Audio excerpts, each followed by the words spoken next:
భూమా నాగిరెడ్డి భౌతిక కాయాన్ని కడసారి చూసేందుకు ఆయన అభిమానులు, బంధువులు, కార్యకర్తలు ఆళ్లగడ్డకు భారీగా తరలివస్తూ ఉన్నారు. నిర్జీవంగా పడి ఉన్న ఆయన్ను చూసి ఆప్తులు కన్నీటి పర్యంతమవుతూ ఉన్నారు.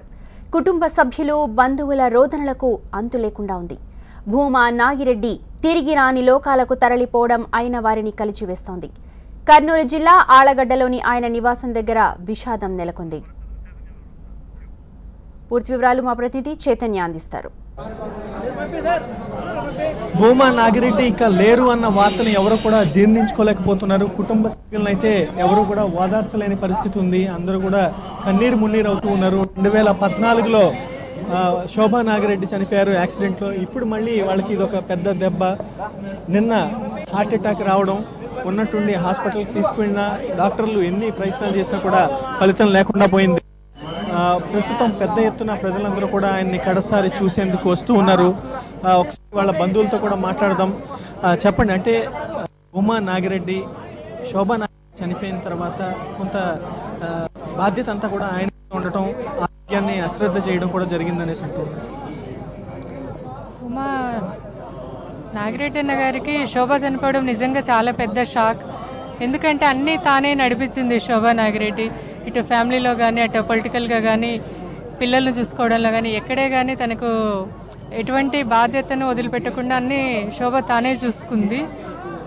కానీ నాగిరెడ్డి అన్న కూడా చిన్నప్పటి నుంచి చాలా స్ట్రగుల్ అయిన జీవితం గడిపినాడు. చిన్నప్పుడే వాళ్ళ తండ్రిని హత్యగావింపబడ్డము, తర్వాత వరుసగా తన సోదరులు ముగ్గురు హార్ట్ అటాక్స్తో అట్లా ప్రాణాలు కోల్పోవడము, వాళ్ళ కుటుంబ బాధ్యతలు, ఎందుకంటే జాయింట్ ఫ్యామిలీ కాబట్టి అందరి బాధ్యతలు తనే తీసుకొని అందరినీ సెటిల్ చేస్తూ వచ్చినారు.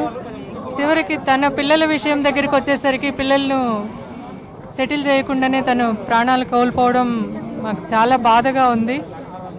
కానీ పిల్లలకు ధైర్యం చెప్తున్నాము, ధైర్యం చెప్పించుకునే స్థితిలో కూడా, ఎందుకంటే నాయకత్వ లక్షణాలు, రాజకీయ లక్షణాలు వాళ్ళ రక్తంలోనే ఉంది. వాళ్ళ అమ్మ పోరాట పటిమ, వాళ్ళ నాన్న ధైర్యము, నాయకత్వ లక్షణాలు పిల్లల్లో ప్రస్ఫుటంగా కనిపిస్తూ ఉన్నాయి.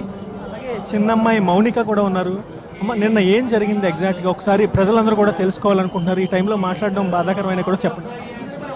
నాన్న గత 1 వీక్ నుంచి ప్యాంక్రియాటిక్స్ అటాక్ నుంచి సఫర్ అవుతున్నారు. 1 వీక్ వరకు కేర్ హాస్పిటల్లో ఉన్నాము.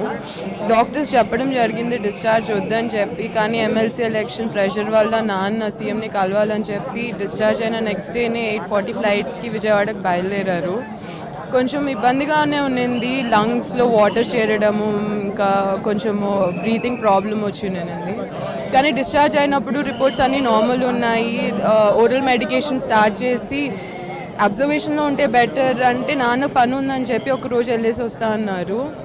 ఈ లోపల ఇటు విజయవాడ నుంచి నంద్యాలకు రావడం జరిగింది ఎమ్మెల్సీకి మీటింగ్ పెట్టుకొని. కానీ కొంచెం ఆయాసంగా ఉంది, టయర్డ్ అయిపోయానని చెప్పి మార్నింగ్ అన్నారు. 8:40కి ఇద్దరం కలిసి బ్రేక్ఫాస్ట్ చేసాము, నేను నాన్న. అక్క అహోబిలంకి ప్రోగ్రామ్ మీద వెళ్ళింది. నేను నాన్న ఇంట్లోనే ఉన్నాము. టీవీ చూద్దామని అట్లా రిమోట్తో ఆన్ చేసి ఇటు తిరిగేసరికి సోఫాలో పడుకొని ఉన్నారు నాన్న. ఫిట్స్ లాగా స్టార్ట్ అయింది. నేను ఒక్కదాన్నే ఉన్నా ఇంట్లో. ఇక్కడ ఎదురుగా మా కజిన్ హాస్పిటల్ ఉంది. వెంటనే నాన్న అక్కడ తీసుకెళ్ళే లోపల కొంచెం కార్డియాక్ అరెస్ట్ కూడా స్టార్ట్ అయింది. వెంటిలేటర్ పెట్టి ఆక్సిజన్ మొత్తం పెట్టి నంద్యాలకు తీసుకెళ్ళాము. ఈ లోపలనే డాక్టర్స్ కొంచెం డౌట్ఫుల్, క్రిటికల్ అని చెప్పడం జరిగింది మాకు. అరౌండ్ 2 hours వరకు బాగా ప్రయత్నించారు నంద్యాలలో డాక్టర్స్ అందరు కూడా సిపిఆర్ ఇవ్వడము. కానీ I think he was too tired for the world. He left too soon ఏమో. మదర్ ఉన్నప్పుడు మదరే మొత్తం అన్నీ మీ బాధ్యతలన్నీ టేక్ కేర్ చేసేవారు కదా. మదర్ చనిపోయిన తర్వాత మొత్తం మీ బాధ్యతలన్నీ కూడా ఫాదరే చూసుకున్నారని చెప్పి. అంటే గతంలో భూమా కుటుంబం చూసుకున్నట్లయితే ఇంతకుముందు కూడా మా పెద్దనాన్న ఎమ్మెల్యేగా ఉండడం అప్పుడే చనిపోయారు. ఆ వెంటనే నాన్న ఎలక్షన్లోకి రావడము, అమ్మ మొత్తం కుటుంబాన్ని, మమ్మల్ని అట్లు పాలిటిక్స్, ఇటు ఫైనాన్షియల్గా నాన్నకు బర్డెన్ లేకుండా అన్నీ సమకూర్చారు అమ్మ. అదే బ్లడ్ మాది కూడా, అంతే రెస్పాన్సిబుల్గా, అంతే ఫైటింగ్ స్పిరిట్ ఉంది మా అందరిలో, ఇంక్లూడింగ్ మా తమ్ముడు కూడా.